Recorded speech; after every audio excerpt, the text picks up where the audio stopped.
And now, distinguished ladies and gentlemen, it gives me great pleasure to welcome here to the stage the first gentleman of the land who is returning home after addressing the UN General Assembly. He has been an active supporter of the Ghana Journalists Association and its work, and tonight he comes here to deliver a message on the 75th anniversary of the Ghana Journalists Association.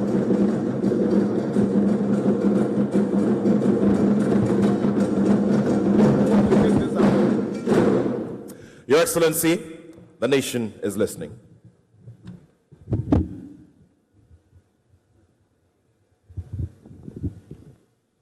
Chairperson for the occasion, the Minister for Information, Chair of the National Media Commission, Vice Chancellor of the Federal University of Gombe State in Nigeria, the President and members of the Ghana Journalists Association,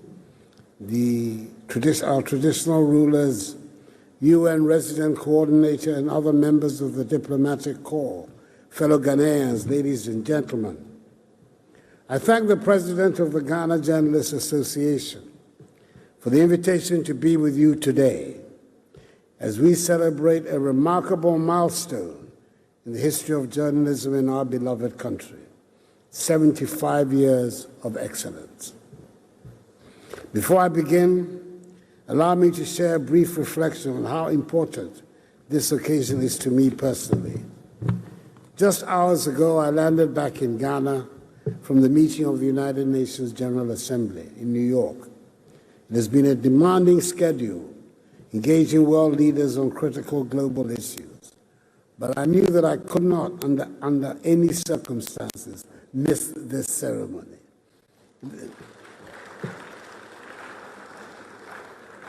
This awards night, honoring the journalists who helped shape our democracy, holds special significance for me, particularly as it will be my last as President of the Republic.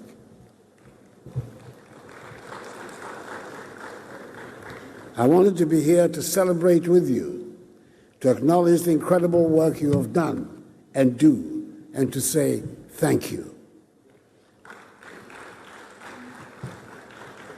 Over the years, I've had the privilege of witnessing firsthand the critical role the media plays in our national life.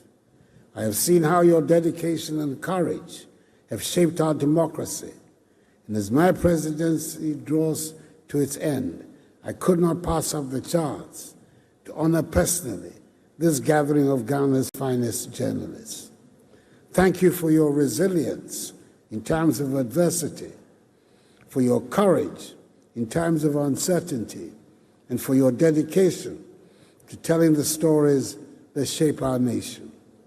Today, we gather to pay tribute to your hard work, which has contributed immensely to the strength of the fabric of our society. Ladies and gentlemen, journalism in Ghana has not only been a witness to history, but has actively shaped it, pushing the boundaries of freedom, transparency, and accountability. Your efforts have helped move this country forward, sometimes at great personal risk. This occasion, therefore, is as much a celebration of the Ghana Journalists Association as it is a celebration of each and every one of you. As we gather today to celebrate the remarkable journey of the Ghanaian media, it is essential to acknowledge that this is not a story of the present.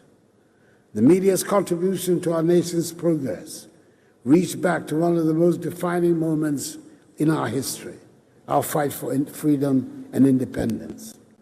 Long before the celebrations of 6 March 1957, journalists were already playing a crucial role, using their pens and their voices to fuel the fires of freedom.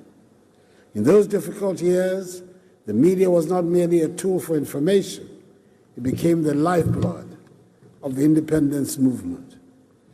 Through newspapers, radio broadcasts, and public forums, journalists challenged the colonial authorities, voiced the frustrations of the oppressed, and ignited a national consciousness that united Ghanaians across ethnic, regional, and social lines.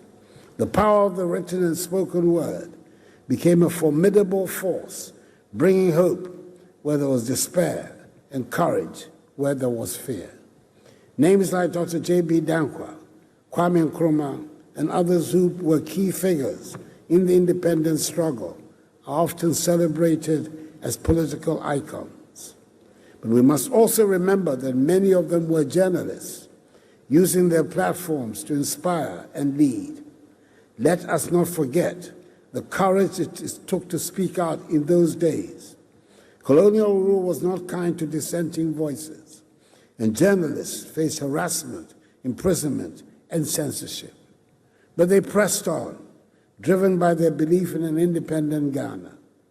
Their bravery helped to create a spirit of resistance that could not be silenced, and their legacy reminds us that the work of journalism is not only about reflecting the present, but also about shaping the future. Ladies and gentlemen, the story of Ghana's democracy is incomplete without the contribution of the media. You have been there in moments of triumph and trial, standing as pillars of truth and integrity. As the foster state, you have been instrumental in promoting the principles of transparency, accountability, and participation, pillars that keep any democracy strong. In our own experience as a nation, the media has been a crucial partner in holding government accountable, exposing corruption, and promoting the public good. When the media helped restore democracy in 1992, after 3 decades of military rule, the media played a seminal role in educating the public, informing citizens about their rights, and ensuring that the democratic process was transparent.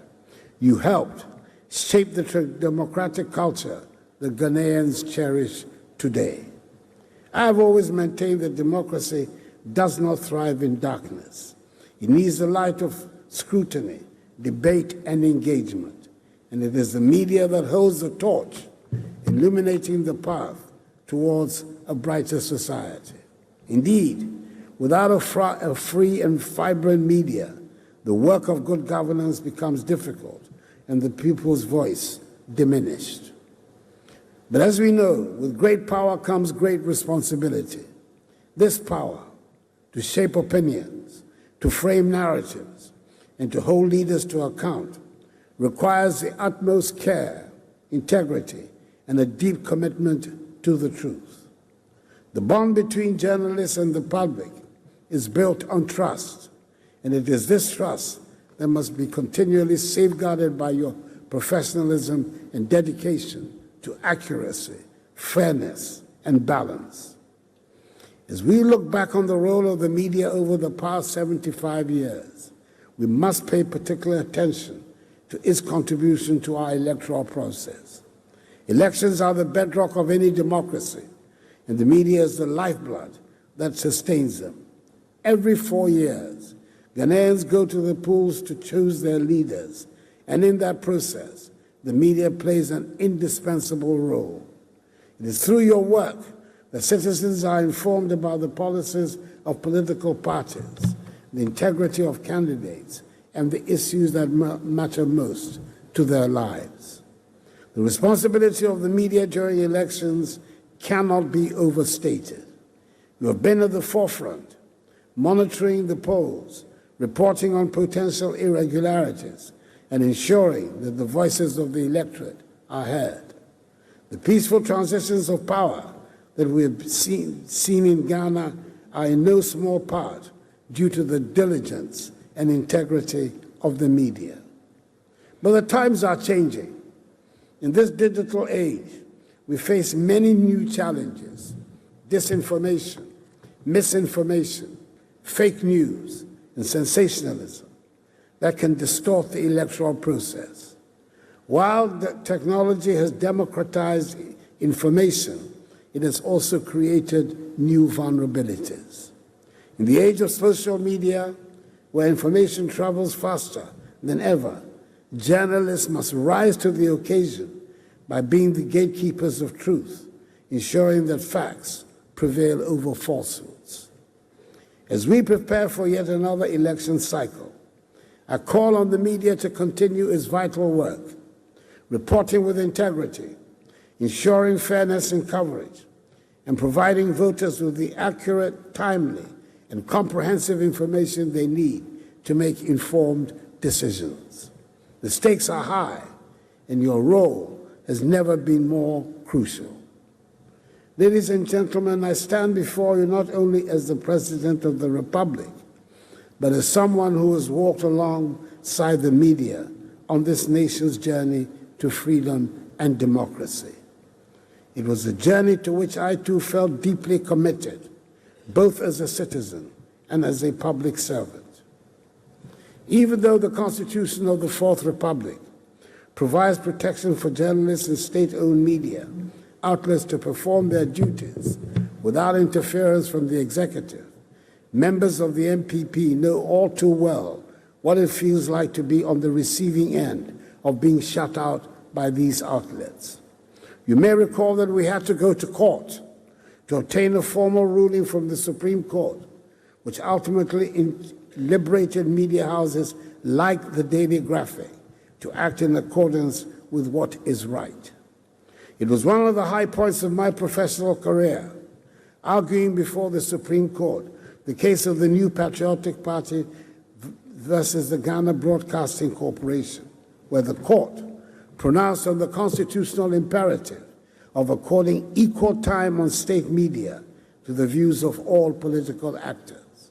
The court's decision has deservedly become an anchor of our democratic political culture.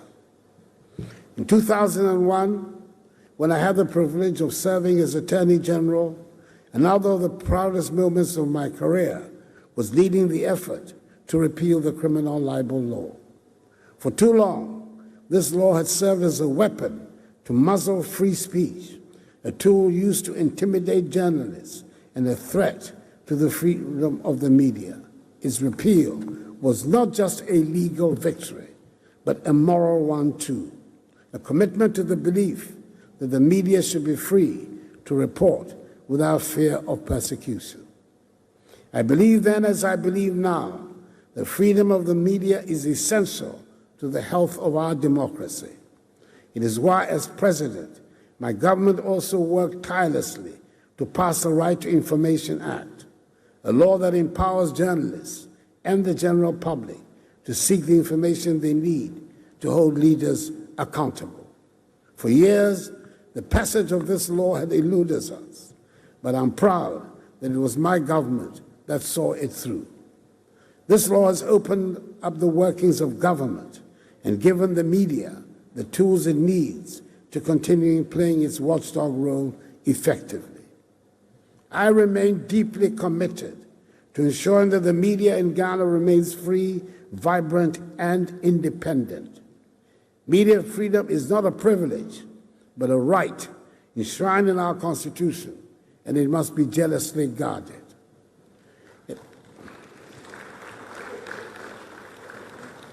As we celebrate this 75-year milestone, we must ask ourselves, what does the future hold for journalism in Ghana?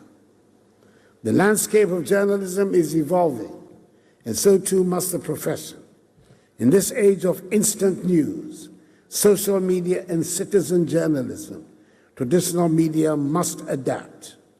But whilst the platforms may change, the values of journalism, truth, fairness, impartiality, objectivity must never be compromised. Ghanaian journalists have always been known for their tenacity and professionalism, and I have no doubt that you will continue to lead the way in this new era. However, I must emphasize that we cannot allow ourselves to be swept away by the tide of sensationalism or clickbait journalism. The role of the journalist is to provide clarity, not confusion, to inform, not inflame. We live in a world where the lines between fact and opinion are becoming increasingly blurred. The rise of social media has made everyone a potential news source, but not everyone adheres to the principles of responsible journalism.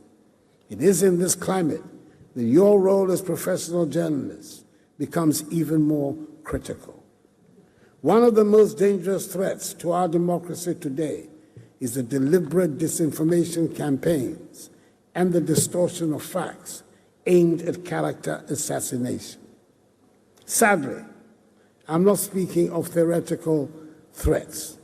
I have been a victim of such vicious campaigns multiple times throughout my political career. In the run-up to the 2008, 2012, and 2016 presidential elections, I was the target of numerous false and malicious stories aimed at attacking my credibility and integrity. In 2008, baseless allegations of drug trafficking were spread, along with rumors about my health intended to cast doubt on my ability to serve as president. The 2012 election saw even more brazen falsehoods, including fabricated reports of my alleged arrest in London for drug possession, and quotes falsely attributed to me intended to stoke ethnic tensions. And in 2016, the opposition sank to new lows by alleging that I had killed my late wife.